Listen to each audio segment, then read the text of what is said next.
Vamos dar início a mais essa aula e hoje nós vamos falar sobre a entrevista inicial. Esse foco eu trouxe para abordar mais a questão de quando é criança, porém, nós fazemos também algumas adaptações para quando você vai fazer uma avaliação com adultos, tá? Que a pessoa já é maior de idade, então você não vai precisar entrevistar os pais ou coisas do tipo, tá?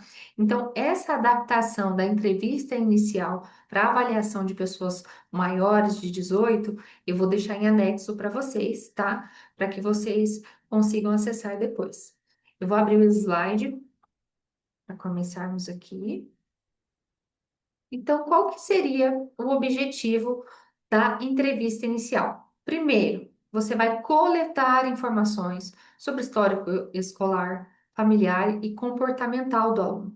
Lembra que, como eu disse na aula anterior, nós não vamos fazer algo aprofundado como a anamnese faz, tá? Então, é algo superficial, porém que você consiga entender um pouco melhor sobre a dificuldade do seu aprendiz. Quem participa pode ser os pais, professores e o próprio aluno, o próprio aprendiz.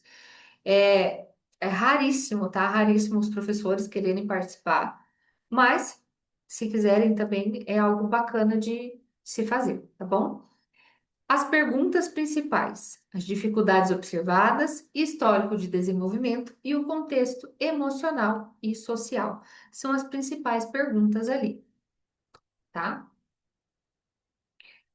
O nome é os dados gerais. Vocês vão colocar o nome da criança ou do adolescente, a idade, série escolar, nome dos responsáveis, estrutura familiar, se tem rotina familiar, como que funciona essa rotina, se a criança come no horário, o que ela gosta de comer, o que ela gosta de fazer nos horários vagos, nos horários de lazer, entre outras questões, tá? E nessa entrevista, vocês podem sim fazer a entrevista com os pais e a criança junto, porque vocês não vão fazer perguntas como, né? As perguntas da anamnese, por exemplo, vocês não vão fazer perguntas do tipo, é, essa criança foi desejada, ela foi planejada, sofreu algum trauma, aconteceu alguma coisa do tipo? Esse tipo de pergunta é para fazer somente para os pais. Essas perguntas mais aprofundadas, e são questões que a criança não deve nem ouvir, tá? Por isso que a anamnese é uma coisa, uma entrevista diferenciada que você faz somente com os pais. A entrevista inicial é interessante que a criança esteja junto ou adolescente para você ver como ela se porta junto com a família, as respostas se são coerentes, né? Então, isso é bem importante até para você conhecer o jeito ali do seu aprendiz inicialmente, tá? Eu coloquei aqui alguns exemplos de perguntas. Com quem você mora? Você gosta de estudar? Quem ajuda nas tarefas de casa e da escola? Então, percebam que aqui são perguntas que você faz para a criança e perguntas que você faz para os pais, junto, como se fosse uma conversa bem descontraída, porém extremamente importante, tá? Eu vou dar algum exemplo aqui. Faz o que umas 2 semanas eu estava fazendo entrevista com uma mãe e com a adolescente junto. A adolescente falou que amava comer fruta. A mãe falou: Poxa, mas você não come fruta nenhuma. E aí começou aquela discussão, tudo até que chegamos num termo. A criança estava falando que gostava de fruta porque queria impressionar ou agradar, mas de fato não comia frutas, né? É só um dos exemplos. Aí tem outras questões. O pai que ajuda nas tarefas de casa. Aí a criança fala: Não, mas meu pai não me ajuda com nada.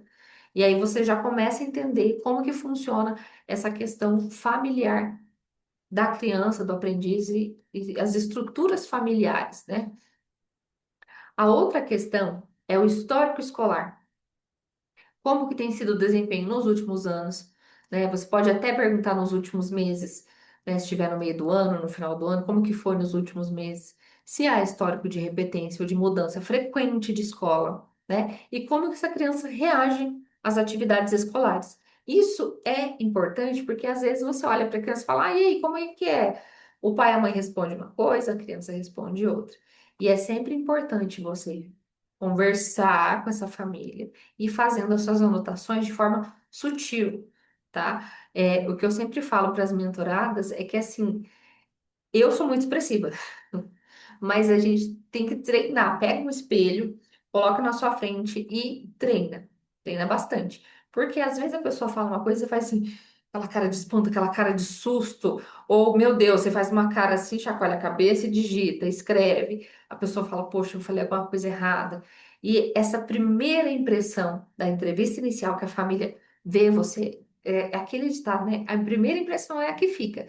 É aí que você vai ganhar essa família, a confiança deles e poder estruturar, tá? Então, vai anotando ali com cautela, sempre treina ali para ficar com o rosto neutro, tranquilo, sem pesar, tudo leve, para que a família e a criança também tenham confiança em você, tá?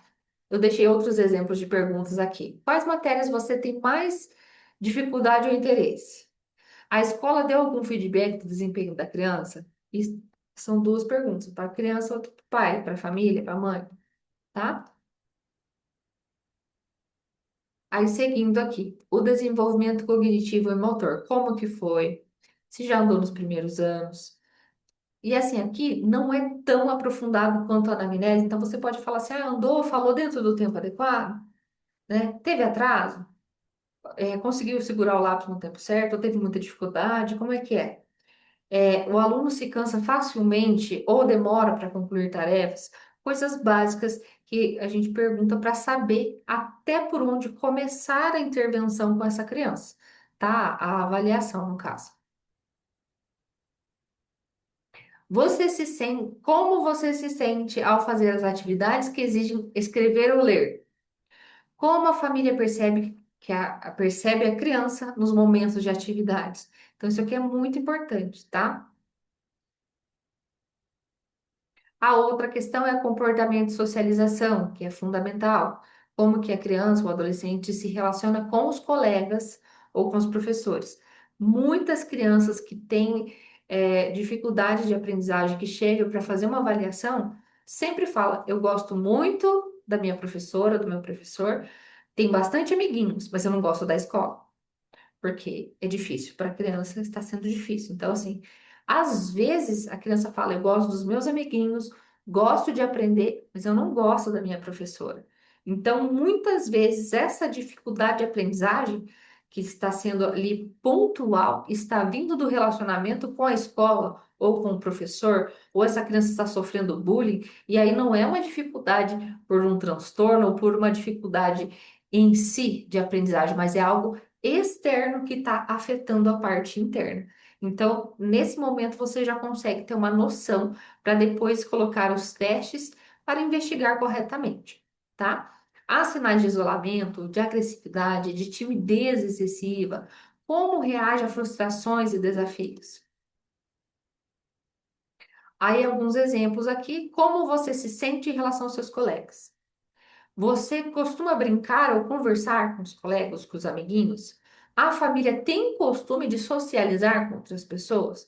Eu deixo isso sempre e pontuo bastante porque muitas e muitas crianças não gostam de socializar, gostam de ficar na dela. Quando você pergunta isso para os pais não vão na casa de ninguém, não recebem visita, não gostam de socializar, só ficam eles e os filhos dentro de casa o tempo todo, a semana toda. Não tem, mal relaciona com os pais, com os avós.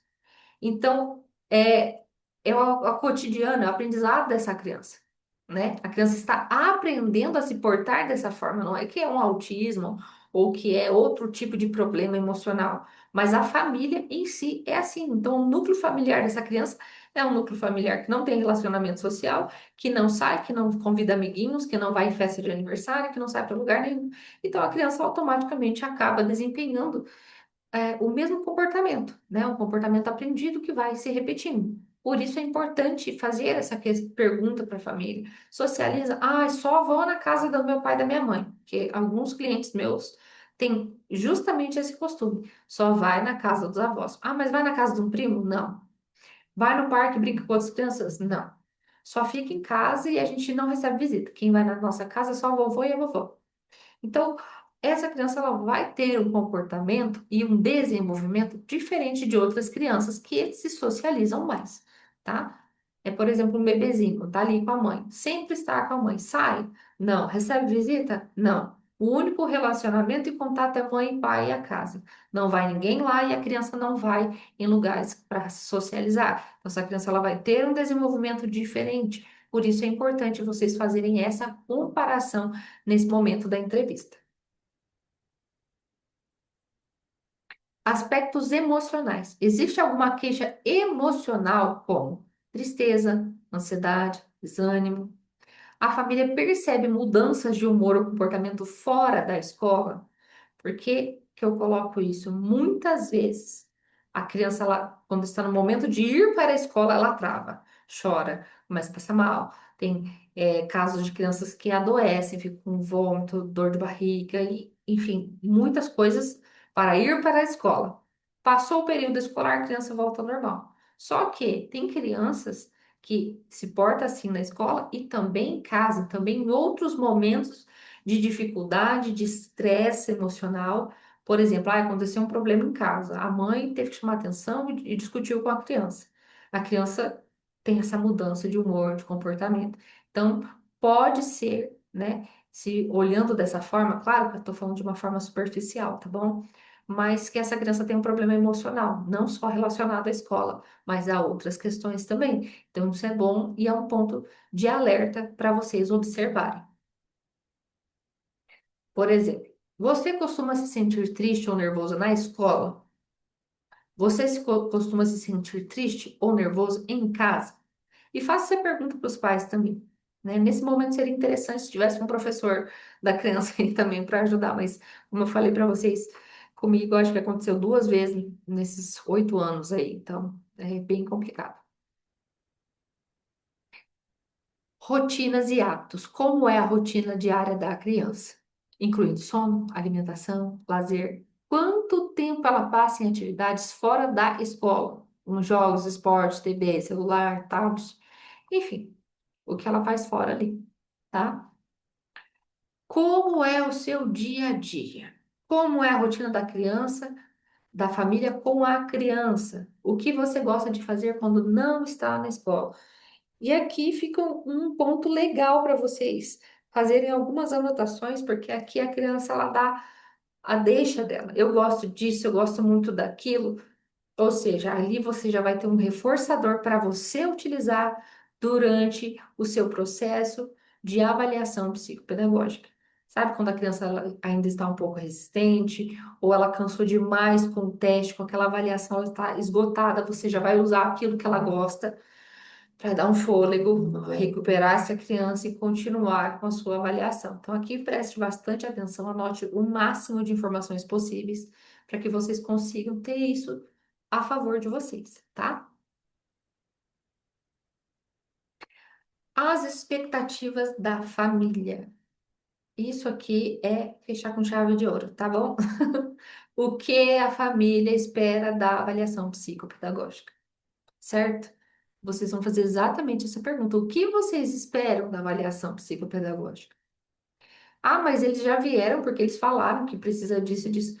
Gente, por que que eu repito? E muitas vezes é melhor você pecar pelo excesso de falar do que você não repetir e a pessoa sair sem entender e depois vai te custar mais, tá?